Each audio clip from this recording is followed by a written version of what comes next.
राज्यसभा से विपक्ष के 12 सांसद निलंबित। दुर्व्यवहार के चलते पूरे शीतकालीन सत्र के लिए किए गए सस्पेंड। 11 अगस्त को किया था सदन में हंगामा। लोकसभा और राज्यसभा में कृषि कानून वापसी बिल हुआ पास। हंगामे के चलते लोकसभा की कार्यवाही कल सुबह 11 बजे तक के लिए स्थगित।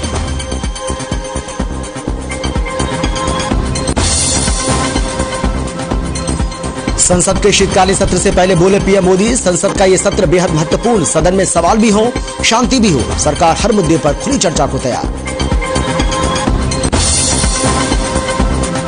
प्रदूषण पर सुप्रीम कोर्ट में हुई सुनवाई। सुप्रीम कोर्ट ने कहा, निर्देश लागू नहीं हुए तो बनाएंगे टास्क फोर्स। सेंट्रल विस्टा निर्माण कार्य पर केंद्र से मांगा जवाब।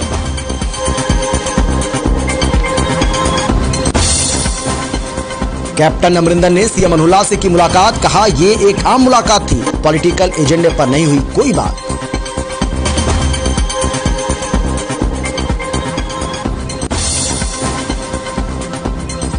और नेता प्रतिपक्ष भूपेश सिंह हुड्डा का केंद्र और राज्य सरकार पर वार। कहा, मनोहर सरकार में नौकरियों में हुआ घोटाला। कृषि कानून वापसी पर बोले, देर आए पर दुरुस्त आए।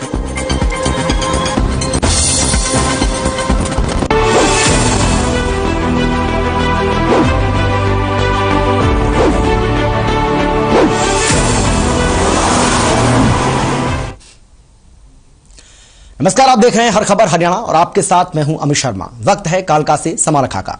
पंजाब के पूर्व मुख्यमंत्री कैप्टन अमरिंदर सिंह ने हरियाणा के मुख्यमंत्री मनोहर लाल से आज मुलाकात की, जिसमें कैप्टन अमरिंदर सिंह ने कहा है कि यह एक आम मुलाकात थी और इसमें किसी भी तरह के कोई भी पॉलिटिकल एजेंडे को लेकर बात नहीं हुई है। वहीं कैप्टन ने किसानों से अपील की है कि अब जबकि कृषि कानूनों की वापसी हो चुकी है, उस पर मुहर लग चुकी है, तो किसानों को भी धरना खत्म कर देना चाहिए। किसान अपने घर वापस लौट जाने चाहिए।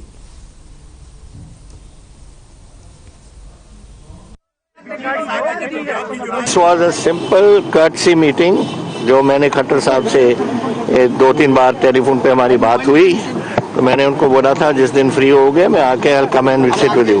So it was a purely a courtesy meeting थी. Agitation now everything is over. The 3 bills have been passed by Parliament. The other issues which they raised, the farmers raised 6 or 7 issues. That Government of India has agreed to give it. So there's no issue left. कोई issue नहीं। मुख्यमंत्री मनोहर लाल ने रविवार को पंचकुला के sector 5 स्थित इंद्रधनुष auditorium में Haryana medical council के तत्वाधान में आयोजित डॉक्टर्स डे अवार्ड समारोह में बतौर मुख्य अतिथि संबोधित किया। कार्यक्रम में मुख्यमंत्री मनोहर लाल ने स्वास्थ्य मंत्री अनिल विज से 75 साल से अधिक आयु के 90 डॉक्टर्स को वट वृक्ष पुरस्कार देकर सम्मानित किया। सम्मान पाने वालों में सबसे अधिक 92 साल के सिरसा के डॉक्टर RS सांगवान भी शामिल थे।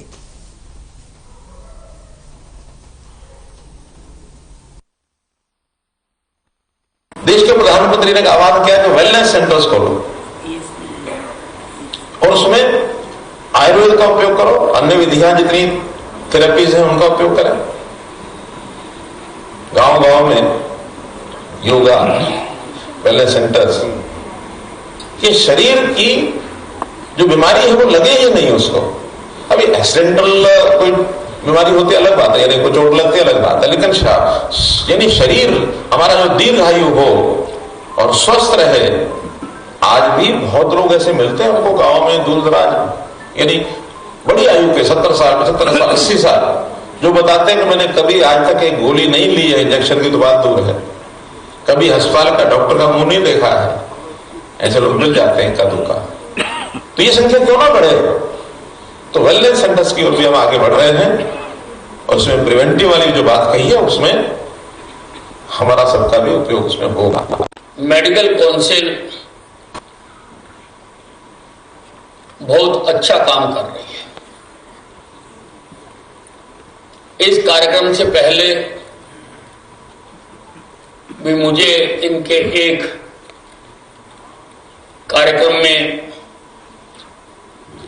जाने का अवसर प्राप्त हुआ था। उसमें इन्होंने कोविड में जो शहीद हो गए उनके परिवारों को और जिन्होंने कोविड में अपनी जान हथेली पर रखकर काम किए, ऐसे सभी लोगों को सम्मानित किया था। आगे बढ़ते हैं। पूर्व मुख्यमंत्री और नेता प्रतिपक्ष भूपेश सिंह हुड्डा ने कृषि कानून वापसी और भर्ती घोटाले को लेकर केंद्र सरकार और राज्य सरकार पर जमकर निशाना साधा। हुड्डा ने कानून वापसी पर कहा है कि देर आए पर दुरुस्त आए, लेकिन सरकार को जान गंवाने वाले किसानों पर शहीद का दर्जा देकर उनके परिवार की आर्थिक मदद करनी चाहिए। साथ ही उन्होंने भर्ती घोटाले पर कहा है कि राज्य में नौकरियों के जो रेट हैं वो लगे हुए हैं और नौकरियां दुकानों पर सामान की तरह बिकी जा रही हैं। सामान की तरह इन नौकरियों को बेचा जा रहा है, लेकिन सरकार कार्रवाई के नाम पर खाना पूर्ति ही करती है।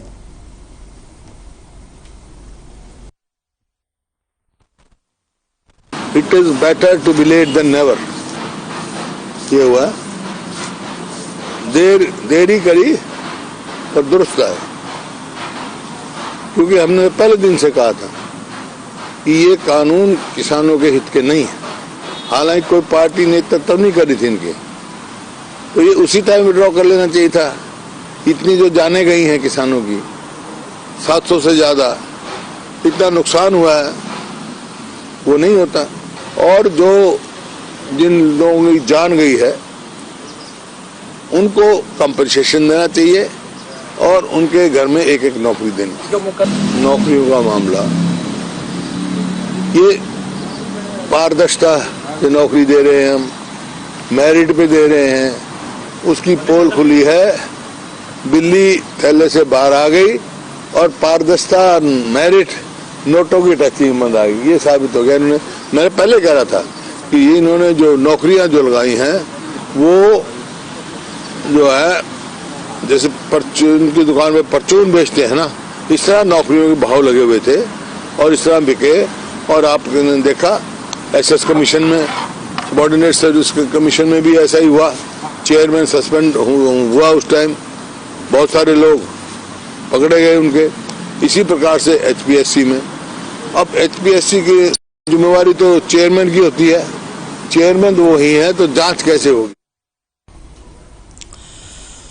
तो आपने सुना पूर्व मुख्यमंत्री भूपेश सिंह हुड्डा, जिन्होंने बाकायदा एक प्रेस कॉन्फ्रेंस की है और इस प्रेस कॉन्फ्रेंस के दरमियान किस तरीके से उन्होंने सरकार को कटघरे में खड़ा किया है, यह आपने सुना। उन्होंने कहा है कि कृषि कानूनों की वापसी हो गई, अच्छी बात है, लेकिन भर्ती घोटाले को लेकर सरकार पर जमकर बरसे और कहा है कि नौकरियां बेची जा रही हैं, इन नौकरियों के बाकायदा रेट लगे हुए हैं और उसके हिसाब से इन नौकरियों को बेचा जा रहा है। आपको हम बता दें कि इससे पहले जो एचपीएससी में जो मामला सामने आया था रिश्वत का, उसको लेकर वो निशाना साध रहे थे।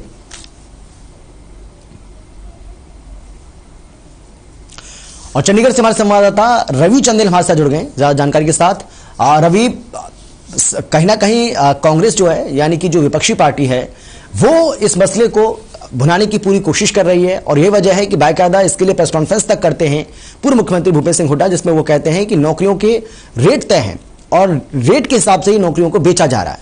बड़ा आरोप, गंभीर आरोप सरकार के ऊपर। जी बिल्कुल, पूर्व मुख्यमंत्री भूपेंद्र सिंह हुड्डा का साफ तौर पर कहना है कि जिस तरीके से मुख्यमंत्री मनोहर लाल खट्टर ने ये आरोप लगाए हैं कि ये गिरोह जो है काफी सक्रिय है भर्ती घोटाले मामले का और ये काफी 20 साल पुराना है, जिस पर उन्होंने कटाक्ष करते हुए कहा कि ऐसा पहले कभी भी हमारी सरकार में ऐसा घोटाले जो है वो हमारी सरकार में नहीं हुए और ये इस पर मुख्यमंत्री मनोहर लाल को स्पष्ट रूप से बयान देना चाहिए और साथ ही साथ जो घोटाले हो रहे हैं, भर्ती घोटाले हो, पेपर लीक मामले हो, इन पर निष्पक्ष तरीके से जांच करवानी चाहिए। और साथ ही उन्होंने कहा कि बहुत पहले से ही हम ये कहते आ रहे हैं कि भर्ती घोटाले, पेपर लीक मामले सामने आ रहे हैं, लेकिन सरकार जो है उस वक्त किसी भी तरह से सुनने को तैयार नहीं थी। अब तो सरेआम है कि जिस तरीके से अनिल नागर जो एचपीएससी के पूर्व अधिकारी रहे हैं वो पकड़े गए हैं और साथ के साथ 2 और अधिकारी पकड़े गए, तो साफ तौर पे जाहिर है कि जिस तरीके से घोटाले जो है वो लगातार बढ़ते जा रहे हैं प्रदेश के अंदर और इससे युवाओं का भविष्य जो है वो अंधकार में होता जा रहा है। जी रवि, कृषि कानूनों को लेकर भी भूपेश सिंह हुड्डा ने कहा है कि देर आए पर दुरुस्त आए, यानी कि उनको ये लग रहा है कि सरकार ने जो फैसला लिया है अच्छा फैसला है, लेकिन कांग्रेस पार्टी अभी भी विरोध कर रही है। कांग्रेस पार्टी का ये कहना है कि ठीक है, आपने कानून वापस ले लिए, अच्छी बात है, लेकिन अब आपको किसानों की जो बाकी मांगे हैं जिनको लेकर वो अड़े हैं उनको भी तो पूरा करना चाहिए। जी बिल्कुल, पूर्व मुख्यमंत्री भूपेंद्र सिंह हुड्डा का पहले भी बयान आया था जब कृषि कानूनों की वापसी का ऐलान प्रधानमंत्री नरेंद्र मोदी ने किया था। उन्होंने खुले मन से इसका स्वागत किया था और साथ ही उन्होंने कहा था कि एमएसपी पर जो कानून जो है वो लागू होना चाहिए ताकि किसानों को उससे फायदा पहुंचे। और आज भी प्रेस कॉन्फ्रेंस में उन्होंने साफ तौर पर कहा कि यदि मौजूदा सरकार जो है वो स्वामीनाथन आयोग की रिपोर्ट को लागू करती है तो एमएसपी कानून बनाने में कोई दिक्कत पेश नहीं आएगी। उनका साफ तौर पर कहना है कि सरकार को एमएसपी कानून बनाना चाहिए और जो किसानों के जो मुकदमे दर्ज हुए उन मुकदमों को तुरंत प्रभाव से वापस लेना चाहिए। इसके साथ साथ जिन किसानों की मृत्यु हुई है, 700 से अधिक किसानों की मृत्यु हुई है, उनके परिवार के किसी एक इंसान को जो है, एक नागरिक को जो है, एक सदस्य को जो है वो नौकरी भी मिलनी चाहिए। जी बिल्कुल रवि, आप बने हमारे साथ, एक बार फिर से आपके पास हम लौटेंगे। लेकिन भूपेश सिंह हुड्डा ने ये सरकार पर जोरदार वार किया है, बड़ा हमला बोला है सरकार के ऊपर। और चलिए बात करते हैं रणदीप सिंह सुरजेवाला की। ये बड़ी जानकारी आपको हम दे रहे हैं रणदीप सिंह सुरजेवाला को लेकर। इस वक्त की बड़ी खबर आपको बता दें, रणदीप सिंह सुरजेवाला ने पे भी सरकार पर निशान साधा है। अटैची 2 नौकरी लो के तार ऊपर तक हैं। 7 साल में 32 पेपर लीक मामले हो चुके हैं, ये उन्होंने बात कही है। इसके साथ ही उन्होंने कहा कि अभी तक जांच भी हुई, जांच बिठा भी गई, लेकिन उसका कोई हल नहीं निकला।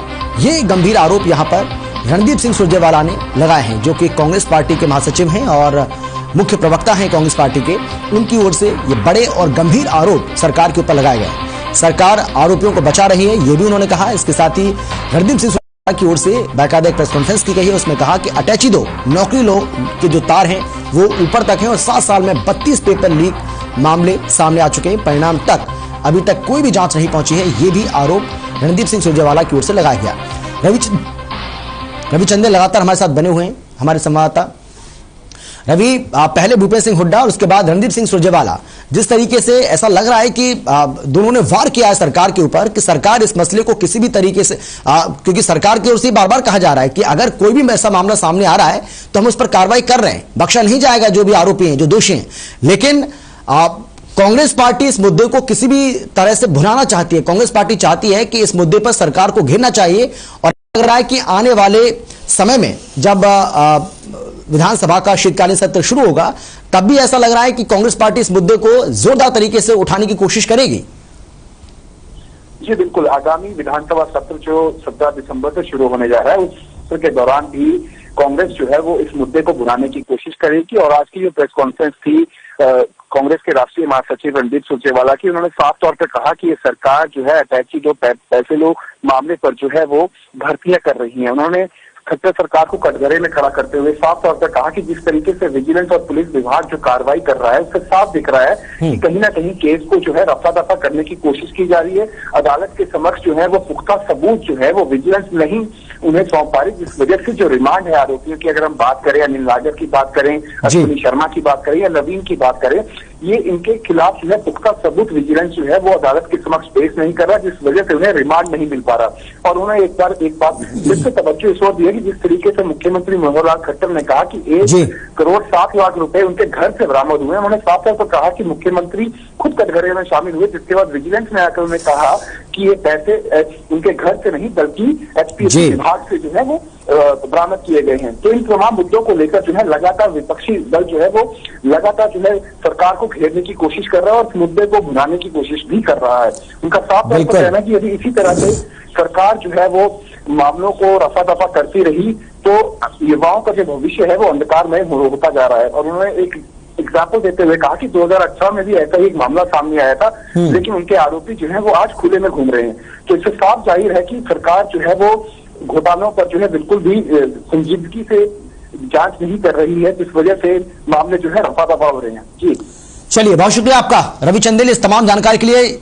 इस बड़ी खबर को जिस तरीके से हम आपको बता रहे हैं लगातार कि किस तरीके से पूर्व मुख्यमंत्री भूपेश सिंह हुड्डा हों या फिर कांग्रेस के राष्ट्रीय प्रवक्ता, कांग्रेस के बड़े नेता रणदीप सिंह सुरजेवाला, जो लगातार हरियाणा सरकार पर इस पूरे मसले को लेकर हमलावर दिखाई दे रहे हैं। और उन्होंने आज एक प्रेस कॉन्फ्रेंस की है और उसमें भी इस पर निशाना साधा है सरकार के ऊपर उन्होंने। बहुत शुक्रिया एक बार फिर से आपका रवि चंदेल इस तमाम जानकारी के लिए। आगे बढ़ते हैं, करनाल की बात करेंगे, क्योंकि करनाल पुलिस ने नीलोखेड़ी के रहने वाले अमनदीप हत्या मामले में अमनदीप की पत्नी रविंद्र कौर, प्रेमी सन्नी और उसके दोस्त कुणाल को गिरफ्तार किया है, जबकि एक और आरोपी मनी अभी फरार है। हालांकि पुलिस तीनों आरोपियों को कोर्ट में पेश करके रिमांड हासिल करेगी।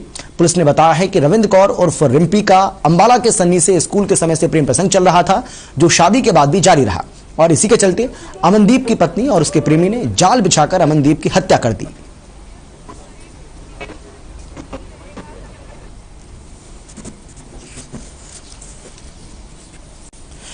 तो अमनदीप हत्याकांड मामले में पुलिस को यह बड़ी कामयाबी हासिल हुई है। आपको बता दें कि पत्नी को गिरफ्तार कर लिया है पुलिस ने। इसके साथ ही पत्नी के साथ प्रेमी को भी गिरफ्तार किया है और बताया जा रहा है कि प्रेमी के साथ ही मिलकर पत्नी ने इस पूरी हत्याकांड की वारदात को अंजाम दिया था। पत्नी, प्रेमी और दोस्त की गिरफ्तारी हो चुकी है। हालांकि अभी यह कहा जा रहा है पुलिस की ओर से कि अभी और भी गिरफ्तारी इसमें होना बाकी है। तो करनाल पुलिस ने नीलोखेड़ी के रहने वाले अमनदीप हत्या मामले में यह बड़ी कामयाबी हासिल की है, जिसमें अमनदीप की पत्नी रविंद्र कौर, प्रेमी सन्नी और उसके दोस्त कुणाल को गिरफ्तार कर लिया है। जबकि एक आरोपी जिसका नाम मनी है वो अभी फरार चल रहा है। पुलिस का दावा है कि उसको भी जल्द गिरफ्तार कर लिया जाएगा। पुलिस तीनों आरोपियों को कोर्ट में पेश करेगी और इनकी रिमांड भी हासिल करेगी, इनसे और ज्यादा पूछताछ करेगी और उम्मीद की जा रही है कि इनसे पूछताछ के बाद और भी कई खुलासे हो सकते हैं। पुलिस ने यह भी बताया है कि रविंद्र कौर उर्फ रिम्पी का अंबाला की सन्नी से स्कूल के समय से ही प्रेम प्रसंग चल रहा था और जो शादी के बाद भी जारी रहा और इसी के चलते अमनदीप की पत्नी और उसके प्रेमी ने जाल बिछाकर अमनदीप को मौत के घाट उतार दिया।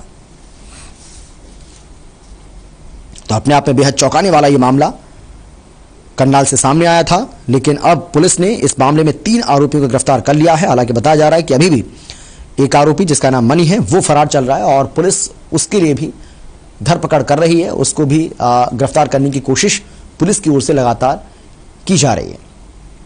पत्नी ने ही अपने पति को मौत के घाट उतार दिया और इसमें उसका पूरा साथ दिया है उसके प्रेमी ने।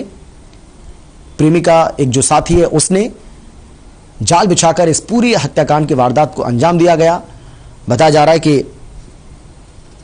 अंबाला की सन्नी से स्कूल के समय से ही यह प्रेम प्रसंग चल रहा था, लेकिन अमनदीप की जो शादी है, माफ कीजिएगा, रविंद्र कौर की जो शादी है वो अमनदीप के साथ थी और इस बात को लेकर रविंद्र कौर बिल्कुल भी खुश नहीं थी। सन्नी के साथ उसका जो प्रेम प्रसंग चल रहा था वो शादी के बाद भी जारी रहा और इसी के चलते अमनदीप को रास्ते से हटाने के लिए रविंद्र कौर ने अपने प्रेमी सन्नी और कुणाल इन सभी के साथ मिलकर ये साजिश रची और इस पूरी हत्याकांड की वारदात को अंजाम दिया। हालांकि पुलिस इसे अपने लिए बड़ी कामयाबी मान रही है। पुलिस का यह कहना है कि वो बहुत जल्द इस मामले का पूरी तरह से खुलासा कर देगी। हालांकि अभी जो एक आरोपी गिरफ्तार है उसको भी जल्द पकड़ने का दावा पुलिस की ओर से किया जा रहा है। और करनाल से हमारे संवाददाता विकास महला हमारे साथ जुड़ गए ज्यादा जानकारी के साथ। विकास, बताइए किस तरीके से पुलिस ने ये बड़ी कामयाबी हासिल की है, क्योंकि वाकई में बेहद चौंकाने वाला ये मामला जहां पर एक पत्नी ही अपने पति की हत्यारी बन बैठी। जी बिल्कुल, देखिए एक शर्मसार करने वाला मामला सामने आया जिसमें एक पत्नी के द्वारा ही अपने पति की अपने जो प्रेमी के साथ मिलकर हत्या कर दी जाती है। तो कहीं ना कहीं वो उसके साथ प्रेम प्रसंग में थी और वो कहीं ना कहीं उसे जो कई बार पहले भी उनके इस बात को लेकर मनमुटाव जरूर चलता रहता था, लेकिन जो इस बार उसने उसकी हत्या ही करवा दी, क्योंकि जिस प्रकार से करनाल की एक निजी कंपनी में वो कार्यरत थे और वहां पर जब वो वहां से बाहर निकलते हैं तो वहां पर उसके जो महिला उसके प्रेमी वहां पर खड़े होते हैं और उसको हथौड़ा सिर में मारकर उसकी हत्या कर देते हैं। हालांकि करनाल पुलिस एक बड़ी कामयाबी हासिल जरूर हुई। कुछ ही समय के बाद करनाल पुलिस ने जो महिला को हिरासत में लिया और उससे पूछताछ की गई तो पूरा मामला सामने आया, जिसमें सब कुछ निकलकर सामने आया कि किस तरह से महिला ने अपने प्रेमी के और उसके अन्य 2 लोगों के साथ मिलकर पूरी हत्या की वारदात को अंजाम दिया है। जी बिल्कुल, ये भी हम आपसे जानना चाहेंगे विकास की, क्योंकि कहा जा रहा है कि एक और आरोपी है इस पूरे मामले में जिसका नाम मनी है, उसकी भी पुलिस को तलाश है। क्या उसके अलावा और भी कोई आरोपी है या सिर्फ एक आरोपी अभी पुलिस की गिरफ्त से बाहर है इस पूरे मसले में? जी बिल्कुल, देखिए जो करनाल सीआईए 2 है उसने पूरे मामलों की गहनता से छानबीन की और इस छानबीन के दौरान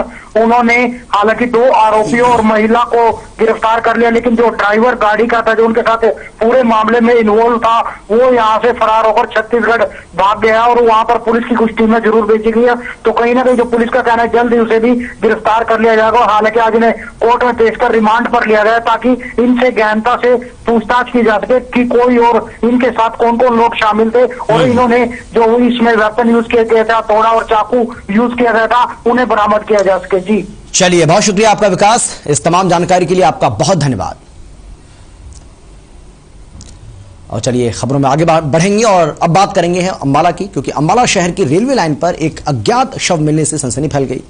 लोगों ने पुलिस को इस हादसे की सूचना दी, जिसके बाद पुलिस मौके पर पहुंची और पुलिस ने शव को कब्जे में लेकर पोस्टमार्टम के लिए भेज दिया। मृतक की अभी तक किसी तरह की कोई शिनाख्त नहीं हो पाई है, लेकिन देखकर यह लग रहा है कि ट्रेन की चपेट में आने से यह हादसा हुआ है। हालांकि पुलिस अभी कारणों की जांच में जुट गई है।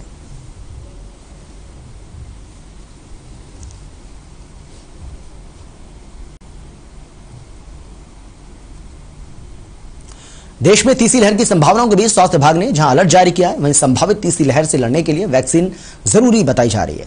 स्वास्थ्य अधिकारी इस बात को लेकर बेहद चिंतित हैं कि लोगों ने पहली डोज लगवाने में काफी उत्साह दिखाया, लेकिन दूसरी डोज लगवाने से वो बच रहे हैं, जिससे आने वाले समय में नुकसान भी हो सकता है। यमुनानगर के सीएमओ डॉक्टर विजय दहिया ने बताया है कि दक्षिण अफ्रीका में कोरोना के नए स्वरूप का पता चला है, क्योंकि ये बार बार स्वरूप बदल रहा है और इसीलिए नई लहर का खतरा भी बरकरार है। विभाग सचेत हो चुका है। उन्होंने कहा है कि दिसंबर 15 तक, यानी कि 15 दिसंबर तक पूरे जिले में सभी पात्र लोगों को वैक्सीन लगाने का जो लक्ष्य है वो हमने निर्धारित किया है, और किसी कारणवश अगर वो हम पूरा नहीं कर पाते हैं तो 31 दिसंबर तक सभी को वैक्सीन लगा दी जाएगी। इनकम टैक्स की लाभ रेट क्या है? जो वायरस है कोविड का, ये नोटोरियस है काफी अपने स्वरूप को बदलने के लिए, जिसकी बार बार पहले भी बात की जा रही थी। और जब ये काफी हद तक अपना स्वरूप बदल लेता है तो एक नई जो वेव है उसके आने का खतरा, अंदेशा जो है वो बन जाता है। इसको लेकर पूरा देश की जो स्वास्थ्य विभाग है और हरियाणा सरकार भी का स्वास्थ्य विभाग भी और जिले का स्वास्थ्य विभाग भी पूरी तरह सचेत है। हमें प्रदेश से भी गाइडलाइंस प्राप्त हुई है कि हमने जो सैंपलिंग की प्रक्रिया है वो बढ़ानी है, ताकि किसी भी तरीके से कोई भी ऐसा केस जो है वो जो कोविड के सिम्टम का हो वो मिस ना हो। और बाहर से आने वाले जैसे उन लोगों पर विशेष नजर रखी जानी है, तो वो प्रक्रिया विभाग कर रहा है।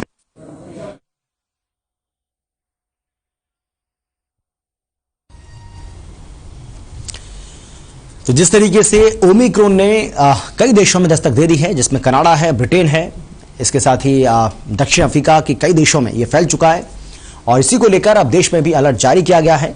हरियाणा सरकार भी लगातार इस कोशिश में लगी है कि किसी भी तरीके से इस वायरस को आगे नहीं बढ़ने देना है, इस वायरस को प्रदेश के अंदर नहीं फैलने देना है। लेकिन यमुनानगर की अगर हम बात करें तो यमुनानगर प्रशासन भी बहुत ज्यादा चिंतित इसमें नजर आ रहा है, क्योंकि बहुत सारे ऐसे लोग हैं जिन्होंने पहली डोज तो ले ली है, लेकिन अभी भी दूसरी डोज लेने से लोग हिचक रहे हैं, और इसको लेकर यमुनानगर प्रशासन बहुत ज्यादा सतर्क सजग हो गया है। उसका कहना है कि जो पहली डोज लोग ले चुके हैं उनकी दूसरी डोज लग जाए, ये भी अब हमें सुनिश्चित करना है, और हमारी कोशिश है कि जल्द से जल्द हम ऐसे लोगों की पहचान करें जो पहली डोज लगवा चुके हैं लेकिन दूसरी डोज लगवाने से बच रहे हैं, उन लोगों को भी दूसरी डोज लगवाया जाए। और इसके साथ ही उन्होंने 31 दिसंबर तक का लक्ष्य निर्धारित किया है, और उन्होंने कहा है कि हमारी उम्मीद है, हम उम्मीद ऐसी कर रहे हैं और कि 31 दिसंबर तक हम अपने इस लक्ष्य को हासिल भी कर लेंगे। तो बहुत बड़ी चुनौती है, हालांकि क्योंकि जो लोग वैक्सीन लेने से बच रहे हैं उनको वैक्सीन लगवानी है, और दूसरा इस वायरस से अपने आप को बचाना है, ये भी एक बहुत बड़ी चुनौती यहाँ पर। लेकिन प्रशासन का ये कहना है कि पूरी कोशिश की जा रही है कि हम अपने लक्ष्य को निर्धारित जो हमने तय किया है उसको हम करें पूरा। और यमुनानगर से सुरेंद्र मेहता हमारे साथ जुड़ गए, हमारे संवाददाता। सुरेंद्र, वैक्सीनेशन जरूर लगवाएं, इसकी कोशिश लगातार की जा रही है, लेकिन अभी भी जिस तरीके से जानकारी मिल रही है इसमें कहा जा रहा है कि पहली डोज ले चुके लोग दूसरी डोज लेने से अभी भी हिचक रहे हैं। बिल्कुल, इसमें कोई दो है नहीं कि जिस तेजी से, जिस उत्साह के साथ पहली डोज ली गई थी वो उत्साह अब कहीं ना कहीं कम हुआ है, क्योंकि जैसे कोरोना की लहर कम हुई थी उसके बाद लोगों ने भी दूसरी डोज लगवाना बंद कर दिया था। यमुनानगर जिले की अकेले बात करें तो 9,40,000 जो पात्र हैं उनमें से अभी 3.5 लाख के करीब ऐसे लोग हैं जिन्होंने दूसरी डोज लगवाई है। तो ये कहीं ना कहीं दिक्कत बड़ा हो सकता है आने वाले टाइम के लिए, क्योंकि तीसरी लहर की आशंका बिल्कुल जो थी वो बढ़ने लगी है, और उसी को लेके भी तैयारियां जो शुरू हुई हैं, लोगों को अवेयर किया जा रहा है, लोगों को समझाया भी जा रहा है इसके बारे में। जी बिल्कुल। सुरेंद्र, एक और बात हम आपसे जानना चाहेंगे, क्योंकि कितनी बड़ी चुनौती इसको माना जाए, जो लोग ये कहा जा रहा है कि पहली डोज लगवा चुके हैं दूसरी डोज नहीं लगवा रहे हैं। पहली चुनौती तो यह है कि जो दूसरी डोज जिनकी नहीं लगी है उनको लगवाना है, और 31 दिसंबर का जो टारगेट रखा गया, आपको लगता है कि ये पूरा कर लिया जाएगा? क्योंकि 31 दिसंबर में बहुत ज्यादा समय बचा नहीं है। आप बिल्कुल, इसमें कोई दो है नहीं कि बहुत महत्वपूर्ण है इंजेक्शन इस काम के लिए। सबसे ज्यादा वैक्सीनेशन होना जरूरी है, और उसी को लेकर लोग लापरवाही बरत रहे हैं। अगर तीसरी लहर आ जाती है उसको रोकने के लिए सबसे जरूरी है वैक्सीनेशन, और उसके बाद मास्क और सैनिटाइजेशन। लेकिन ये दोनों चीजें बात की हैं, पहले इंजेक्शन है लेकिन उसमें लोग पीछे हट रहे हैं। हालांकि विभाग ने काफी इसके लिए तैयारियां शुरू कर दी हैं। हर घर तक दस्तक इस कार्यक्रम को लेकर लोग जो है स्वास्थ्य विभाग के जो कर्मचारी हैं घरों में जा रहे हैं, लिस्टें बनाई जा रही हैं, बिल्कुल, बहुत शुक्रिया आपका सुरेंद्र इस तमाम जानकारी के लिए। तो डोर टू डोर जाकर अब लोगों को वैक्सीन लगाई जा रही है। ये सरकार ने, हालांकि भारत सरकार ने ये फैसला आपसे कुछ दिन पहले लिया था और इसको लेकर भी बहुत सारे ऐसे लोग भी हैं जिन्होंने इसका स्वागत किया कि जो लोग पहले एक पोर्टल के जरिए पहले उनको अपनी वैक्सीन बुक करनी पड़ती थी, अपना स्लॉट बुक करना पड़ता था, लेकिन अब घर घर जाकर भी स्वास्थ्य विभाग की जो टीम है वो लोगों को कोरोना का टीका लगा रही है। तो ये भी अपने आप में बहुत अच्छी पहल सरकार की ओर से की गई है। लेकिन उन लोगों से हम अपील करना चाहेंगे जो लोग अभी भी अपनी कोरोना की जो दूसरी डोज है उसको नहीं ले रहे हैं, या बहुत सारे ऐसे भी लोग हो सकते हैं जिन्होंने कोई भी डोज ना ली हो, तो ऐसे लोगों से हम अपील करते हैं, उनसे हमारी गुजारिश है कि वो भी अपनी कोरोना की जो डोज है वो लें, क्योंकि कोरोना से अगर आपको बचाव करना है तो उसके लिए आपको सावधानी बरतना बहुत ज्यादा जरूरी है। फिलहाल इतना ही, छोटे से ब्रेक के बाद फौरन लौट रहे हैं। आप देखते रहिए हर खबर हरियाणा।